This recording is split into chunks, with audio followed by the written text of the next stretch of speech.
And we are back, and joining us now is Jason Eверt, who is a nationally known author and speaker on chastity. And Jason, it's great to have you here with us. Thank you for having me on.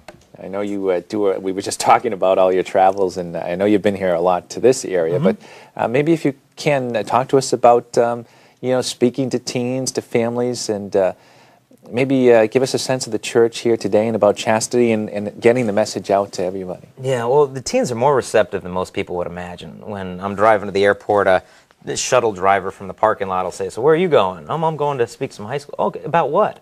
"Oh, abstinence." "Oh, good luck, man." They think they're going to throw tomatoes at me, but after over a decade of speaking to probably over 1 million teenagers, we haven't had one disruptive audience. And we've been to correctional facilities and inner city schools, and the reaction of the kids, it's like watching ants on a birthday cake. I mean, they're all over this. They've never heard it before, that this is good news. It's not a bunch of rules so you don't go to hell. It's letting you be liberated to actually love for the right reasons. So the teens, we find, are very receptive. There's good news going on. It's not all bad stuff. The majority of high school kids now are virgins. Teen sexual activity rates have been dropping consistently for about 15 to 20 years. So there really is good news, but it's not often portrayed, unfortunately, in the media.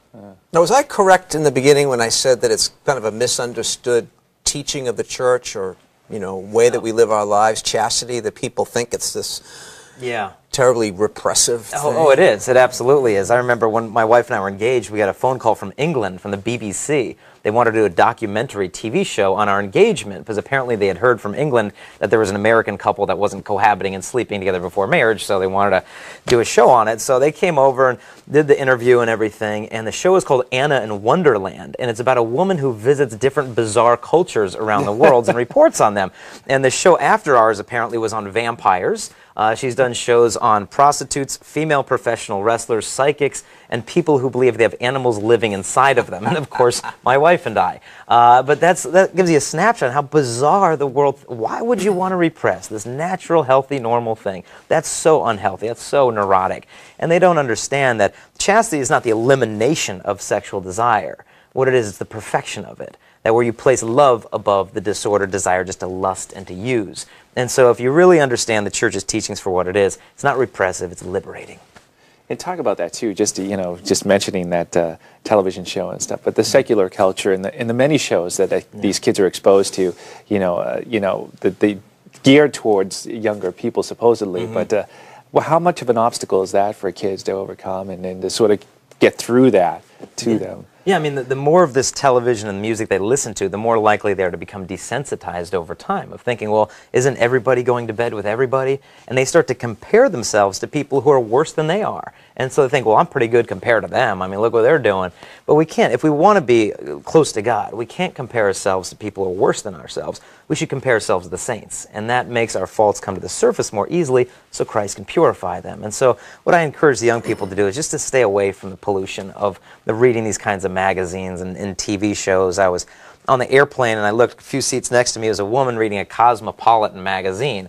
And I just felt so bad for her, because what that's doing to her concept of love and relationships, it came to my mind immediately. I thought of the image of a person who wants healthy lungs, putting their mouth around the muffler of a car and just breathing that in. That's what it does to your soul and your concepts of love. So I think for the young people today, we need to encourage them to purge themselves of all that, the filth, and focus their attention on godly things. Read good books, hang out with good friends. If they can find good friends, get in a good youth group, purity is going to be a lot more possible for them. I like that image of the tailpipe on We don't recommend that. I'm going to remember that one. Yeah. A few weeks ago, a lot of our viewers know we were present at the National Catholic Youth Convention and conference and celebration, whatever it was. I can't think of the exact name, in Kansas City, but I know you were there too. And what kind of an experience was that for you? Oh, it was fantastic. It was a National Catholic Youth Conference, and what we had are 22,000 teenagers from around the country coming to a weekend to celebrate Christ and their faith. And if you ask most people, what do you think 22,000 kids were up to, on a Saturday night? Well, what they were doing, Eucharistic adoration, Mass. We had a chastity talk. 22,000 teenagers gave a standing ovation to a chastity talk. And I think the older generation needs to hear this, that the young people are thirsting for this message. They're not going to be just shut you down. And they might roll their eyes when you first start talking, but when you really convey the truth and the beauty of human sexuality to them, it's something they've never heard before. And someone said to me, it's terrible how the culture glorifies sex. I thought, no, they don't. The culture doesn't glorify sex. It's the church that glorifies sex. It's only in the church's teachings of human sexuality that see the glory of God's plan. The problem isn't the world glorifying it. The problem is the world just debasing it, so you don't see the full beauty of it. And so our job isn't so much scare tactics and guilt trips. It's just look at the beauty of what God has created. And when you see that beauty, it's alluring. I know you've written a lot of things, Jason, as well, and maybe if you could talk about that. I know you have a book, a prayer for teens, and how essential prayer is, you know, to sort of capture this and sort of, you know, enliven it in people's lives. Yeah, we did write a prayer book. It's called Pure Faith. It's a prayer book for teens, and morning prayers, evening prayers, how to get ready for confession or mass, or prayers for your family or studies. And the reason I wrote it is something Mother Teresa said. She said, purity is the fruit of prayer.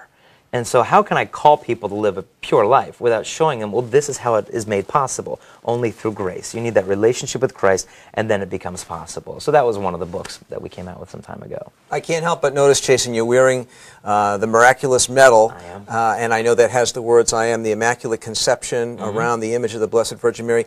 How does Mary, whose Immaculate Conception we honor in the church today, how does her example prove to be very helpful for us in terms of living chaste lives? Well, to me, she's everything. I mean, I've consecrated myself, my family, my marriage, my ministry, my everything to her, just putting everything in her hands so that she might present us to Christ. And today on the Feast of the Immaculate Conception, you know, Our Lady was purified from all sins so that she might be an appropriate dwelling place for God. Likewise, if we want Christ within us, we should strive to purify our own selves, to make ourselves a little Nazareth, a little Bethlehem, a little version of the Virgin Mary, that Christ would come into us. And so we can look to her not only for her example, but for her intercession. I think so often as Catholics, you know, we look at the statues as we drive by church. Oh, there's a statue of Mary. And you fail to think, well, she's right now in heaven just waiting to hear your petitions. I mean, you could imagine if the Virgin Mary appeared to you right now and said, I'm the Immaculate Conception. I stand before the throne of God. Would you like me to ask my son anything for you? You would, oh, I want this, and my aunt has cancer, and I want this, and I want that. Just to know she's always there, driving to work, pull out your rosary, but take it off the rear view mirror and put it in your hands. Pray it. And so I think it's so important that if you want to persevere in a pure life, especially as a man, with today's culture, how it bombards us with just a messed up idea of womanhood, we need our idea of womanhood restored to the proper place.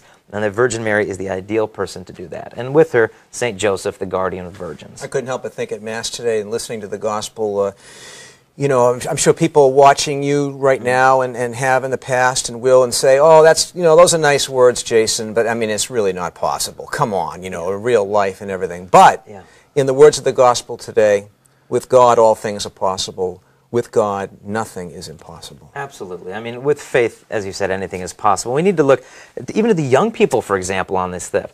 There was a young blessed, I believe, Jose Maria Sanchez, as I think his name is, a 13 or 14-year-old kid from Mexico. And there was a persecution of Catholicism taking place. And they told him, well, we're going to kill you if you don't renounce your faith. And he wouldn't.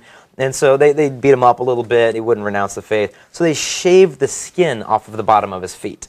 And they made him walk through the gravel, through the whole town, as they beat him as they walked through town, just mocking him. And they told him, you know, we're going to kill you. What do you want us to tell your parents, you know, when you're dead? And he said, well, tell them I'll see them in heaven one day. And he wouldn't give up. They took him somewhere, and they just shot him, and he just held out his arms, long live Christ the King. And as he died, he drew a cross in the ground with his own blood and then kissed it before he passed away. 13, 14 years old. And you're telling me that a teenager today can't just turn off the MTV and pray a rosary, live a pure life? They can do it. You know, if you have that relationship with Christ, which must come first, it becomes possible. But the beauty of purity is it also paves the way for a relationship with God. Blessed are the pure in heart, they shall see God. It's going to be a lot easier to see God if you can purge your life of all these things that pollute your vision of Him. If people want to find out, Jason, where are you going to be, all the information about your books and things like that, where would they go?